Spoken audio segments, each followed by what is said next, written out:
What is up, everybody? Good morning and welcome back to the channel. Welcome back to World of Warcraft Mythic Plus content. Today we're going to start our series of just going over simple pug routes that I have found to be effective in the new season. Full disclosure, I did kind of take the route itself, or like a very close version of it, from the Yoda video that was out a couple days ago. So if you want to go ahead and look at that video, I'm not going to take credit for any of these, but I do think people are going to all do kind of similar routes. So, anyway. But we're going to try and go over what makes these routes actually worth doing. I just did this one on a 9 this morning, so it definitely does work. The first pull here, right as you get into the dungeon, it's going to be pretty easy. You'll just kind of do this. Not much to be said about it. There are a lot of kicks in this pull, so having a VDH or something like that is pretty helpful. But you shouldn't really die to this. No need to bloodlust or anything like that. And yeah, you'll just do that. And then we'll go up to the ship. We'll get into pull 2 here. Usually I like to try and get this pull kind of started, maybe pull the first 3-pack and then go into the second 3-pack. Doing it all at once, especially on a VDH, sometimes can be weird with threat and some mobs lag behind. It just gets a little bit messy, so make sure that you have threat on the first thing and then go into the second thing. It just makes it a little bit easier.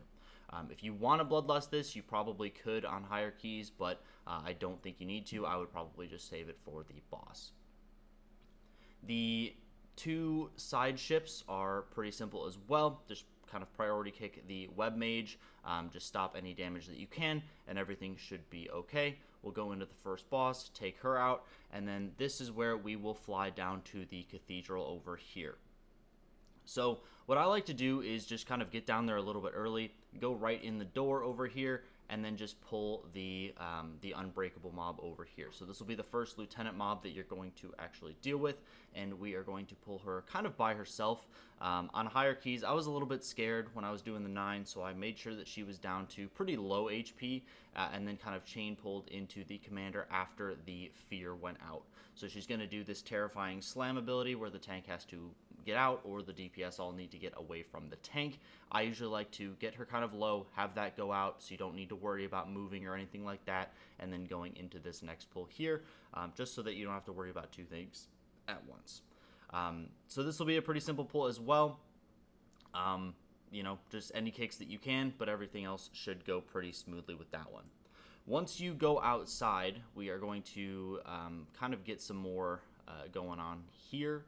We're going to grab both of these shadows and then get the rest of the stuff in this courtyard, making sure to not get the dark caster and the shadow stalker pack over here. We'd rather take the double shadow stalker.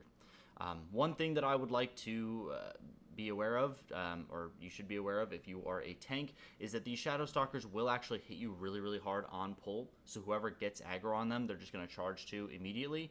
So be very careful tagging these as a DPS. Make sure that your tank tags them first. And if you are a tank, they will hit you relatively hard, so make sure that you have a defensive going before, or kind of as you're pulling these shadow stalkers, because they will rock your,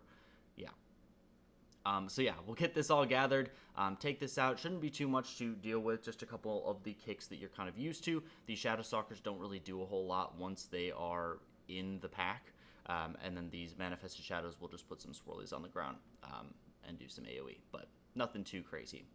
We will fly over here. We'll do the 3-pack of these tacticians and the second lieutenant mob. What I like to do as a tank is stand kind of right here where my cursor is, against the wall of the building, just making sure that the tactician frontals will go straight towards the wall of the building. My DPS can kind of stand behind them, spread out a little bit, and you just make like a little micro movement as the first one casts, and then another micro movement as the second one casts, just to make sure that, especially if you have casters or something like that, they don't have to move or kind of change what they're doing because of you. The boss just kind of does what she does. No need to like dodge anything. It just kind of does damage. So no need to worry about that. Then we will fly over here. We will loop around over down here, and we will come in the back way over here and grab this 3-pack with the lieutenant mob and with the other dark caster here. You want to make sure that you are facing the orb down this little hallway, or you can face it kind of towards the middle, but I can talk. Oh gosh. Sends this orb towards people. It'll be kind of a slow cast. You'll have a purple arrow on your head, and you will just want to make sure that the orb is able to travel as far as possible. So you'll aim it either down this hallway so it goes off into Narnia this way, or you aim it this way so it goes off into Narnia and hits a wall this way. You just need to make sure that you are not standing on either side of the boss, so these sides, bad places to stand, because the orb will not travel a whole lot of distance. It'll explode, it'll pretty much kill your group instantly. The rest of this pull is all stuff that you've seen before. The Shadow Stalkers will do a little bit of damage on pull, the Dark Casters will do casts, and we will also have a Tactician mob, which are a little bit scary, but the main thing is that you just want to make sure that those orbs are placed correctly. Everything else kind of takes a backseat to that.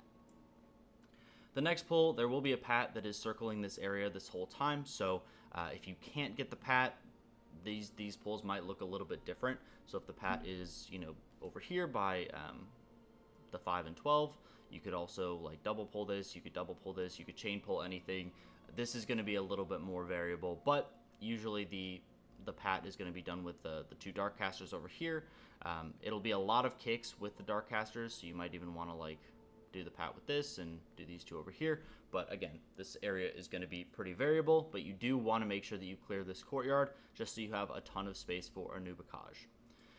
The same thing applies. He's going to do all of the lieutenant's abilities. So he's going to have a terrifying slam, he's going to have the AoE, and then he's also going to have the orb from the bottom pack over there.